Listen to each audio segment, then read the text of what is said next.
This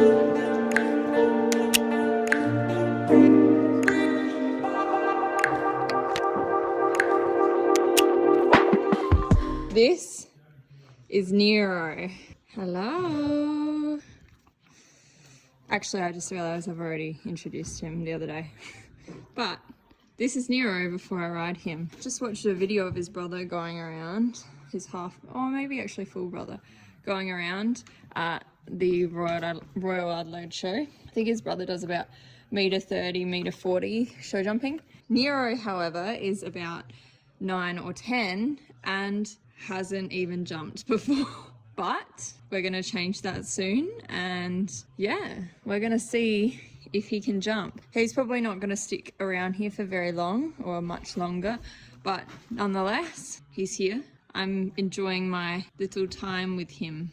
So Nero is a Clyde cross thoroughbred. He was born very close to here on a stud, and he is by something Romulus.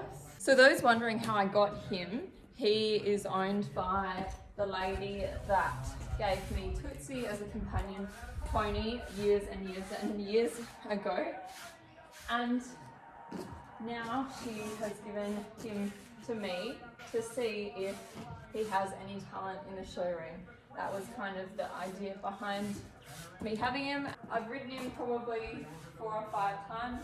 He is a great horse, but I'm not sure over the rides that I've had with him that he will suit show jumping or low level eventing because he is so large.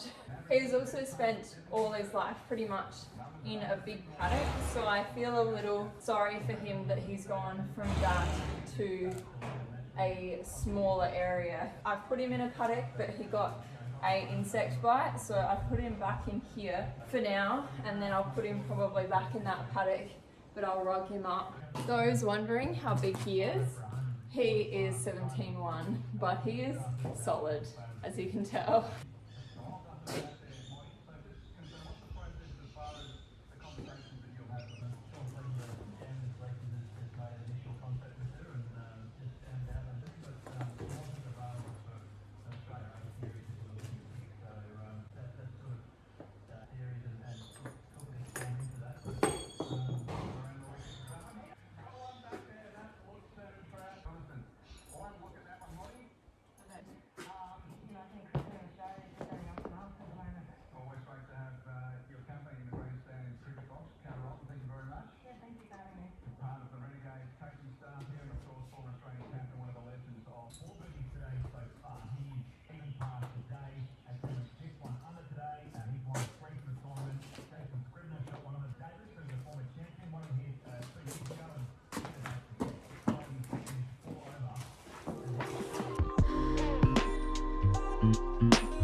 Done. We're done. It was only a 15-minute ride. I know, because I filmed it all. I only really do 15-minute rides on him because he's essentially like a green broke horse in a lot of ways, because he's only ever been trail ridden and walk trot stuff. So that was probably his, say, 4th ride with a canter, or 3rd, I reckon 3rd ride with a canter ever. And so he was very, very good. Like, it took a little while for him to switch on. Like, that's what I've noticed. Like, he needs a lot to switch on, but he is really coming along, considering what he was like the first time I rode him. Like, he seems to be very clever, like understand things very quickly. I reckon even more than Jerry and Dexter. Definitely Dexter. Dexter did not understand things at all for a while. He takes a lot to get into canter because he's way more woe than go, and he's always just kind of been a trail riding horse and like a slow plotter. But now he has hard feed, and now I've ridden him a few times. He is so much better. He can do decent transitions, like walk trot. He was even kind of holding on a little bit, maybe too much to the bit, so I had to kind of like kick him off it. What happens when they start leaning is you should actually also increase your leg pressure, but then kind of be like, okay, stop leaning. And that's kind of how you get them to stop, because it essentially just means they're not working properly.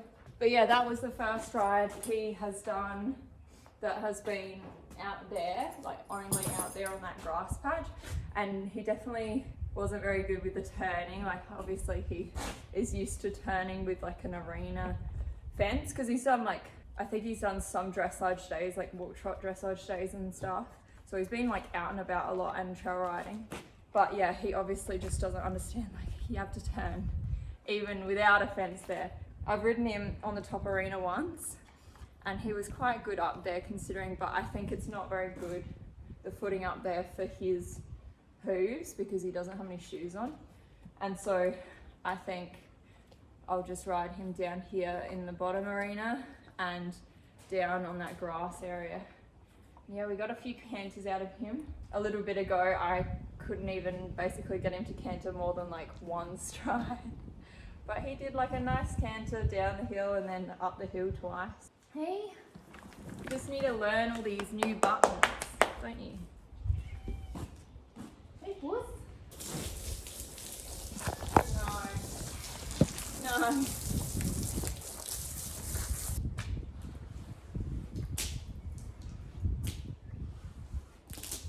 Be fair, then we're done. We're done. Come on.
It's okay.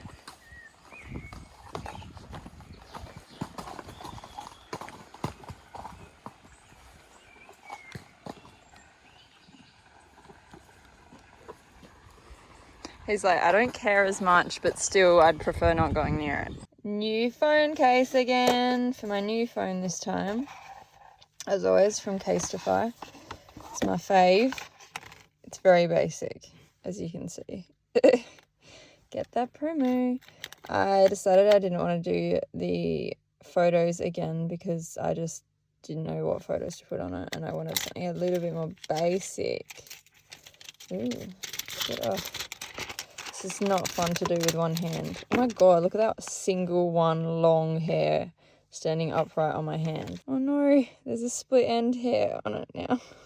Oh god, this is just embarrassing now. So today, unfortunately, Dexter overnight cut his back leg, and so I'm gonna see if he needs the vet out or if I can just treat it at home. Doesn't look swollen, but he is cocking his leg like it's uncomfortable for him. Poor boy, I feel so bad for them when they're hurting.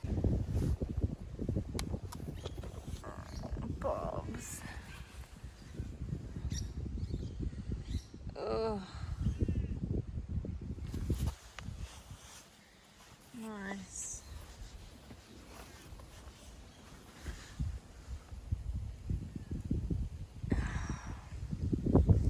He's obviously kicked out or something and put his leg through the fence, maybe.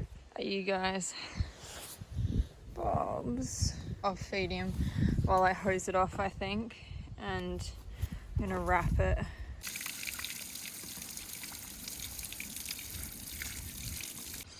Okay, we've put some just antiseptic cream on because I don't have any white ointment for horses. For today, that should be okay. Now I'm just gonna wrap it. And I've only got a half wrap here because I couldn't find my full wrap, but I'm thinking this and that will be still okay.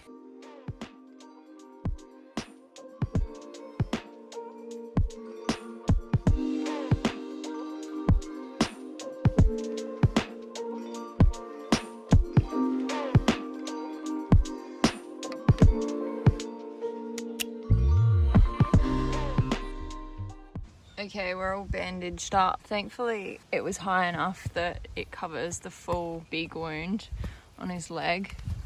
It looks a little ridiculous, but I didn't have much bandage to work with because I only had a half bandage because it was a sample from a supplier because I'm planning on getting vet wrap so I can just send off a vet wrap with every order from HLH because I feel like no one ever has too much vet wrap. But it looks a little ridiculous in all honesty, but the white stuff was not long enough to cover his full length of cannon bone. Hello again, people. As you saw, I wrapped Dexter's leg and now I am up. I've just packed 3 orders to send off, and then I think this one's an exchange, which I'll have to send them back the size that they want. So I think they want to go a size up, a extra small instead of an extra small. So everyone, I have been doing businessy things and kind of considering what I'm doing with a few new products. I feel so guilty. That's the thing with having a business. You feel so guilty all the time about everything. Because I'm in charge of everything, I feel like I have to get everything spot on, and I like customer satisfaction, but also things like not using plastics, like hence why I use these bags which are supposed to be reused. I use them for like brushes and for putting my horse's shampoos in, and even like my clothes when I'm going away or that sort of thing. Like I use these. This is what I used to use, plastic like this. Like I hate seeing too much plastic with things, but it's so frustrating because massive companies like Australia Post use plastic with everything, like plastic satchels, plastic on the outside of the satchels, and you just think, is it really that hard? If I can do it, and if you can use cornstarch, like this is the other thing I use now. I use these, which are like made of cornstarch, I'm pretty sure these ones are, and they're compostable, so you just chuck them in the compost, and I think they take about 6 months or so to degrade. But if I can do it and I have a tiny little company, how can companies like Australia Post and so many other clothing companies not use biodegradable plastic? It's just like around the clothes. I've been looking into lately using fabrics that are literally like the same sort of fabric as I use currently, but they're made out of plastic bottles. So that's my next kind of thing I'm looking into. But my number one biggest hate is companies using single-use plastics like this. Like, you rip it open and then throw it away. Like, you post it in these and then throw it away. So I'm looking into using a different shipping company instead of Australia Post called Sendle. But it is a little sad for me because I have such a good relationship with my post office, which is an Australia Post post office. And they are such lovely people and I really like supporting them. And obviously, because my business is fairly large in the scheme of things that they would be posting, I guess I am probably a lot of their sales. So I feel really bad not going through them. But then, like, what do I do about all this plastic that I don't want to be using? It's so frustrating. So yeah, that's just kind of what I feel like I go through way too regularly. Just like, there's so many things that you really try and improve for the world, but so many things always go against you. Like, when I started using these bags, all of my suppliers were like, but what if it gets wet? But what if like the box is, because I would say like just put it straight in a cardboard box, like I don't want any plastic in it, like just literally put them directly in a box. And then they would say, oh, but it is raining in our country, so we don't want to put it in there in case the box gets wet. So I had to get these made, which obviously have like this plastic on it, which is PVC because it's kind of recyclable, whereas this is not. But you can use these lots of times. You probably can use this, but it's essentially single use.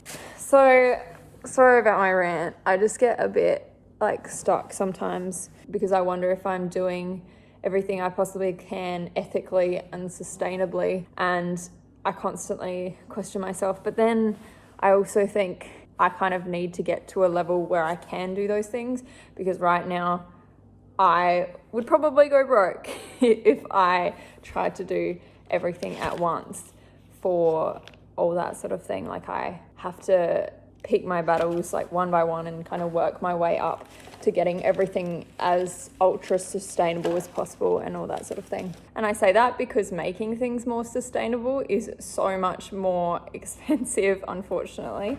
Like this, free. These, like $2 each, which is why when I hear about people throwing these away, I'm like, that hurts my heart. That was $2 worth of fabric, because it's like literally natural linen. Yeah.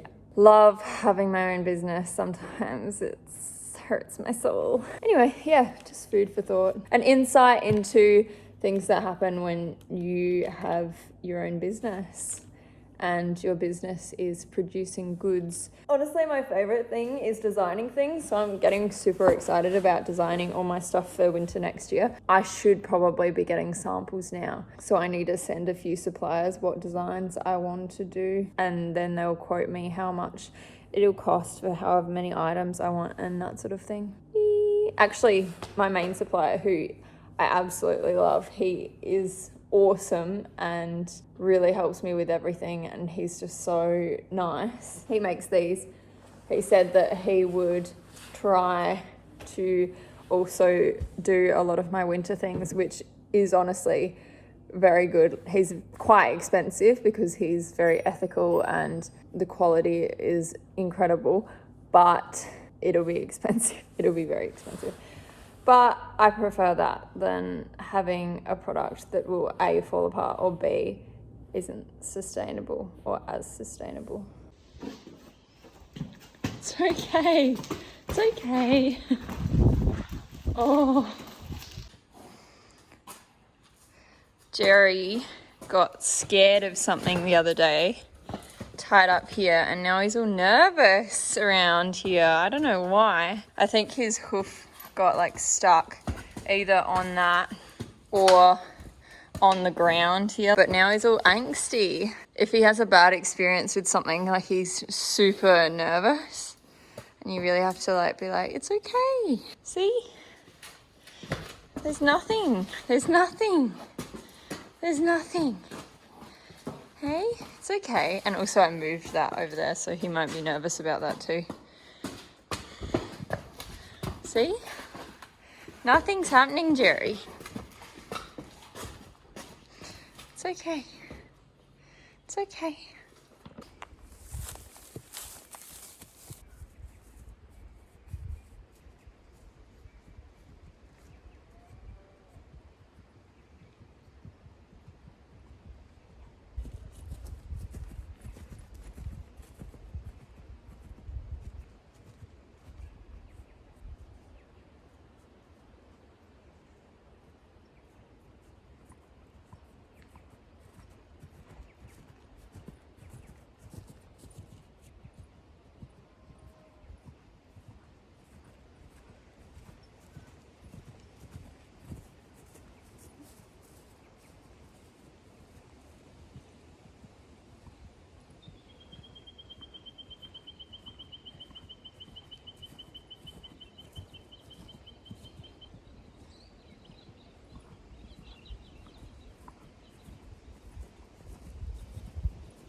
Barn cat. Eating, eating, waiting for food.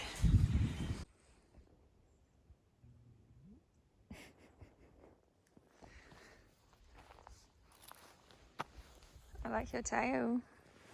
This is Buffy.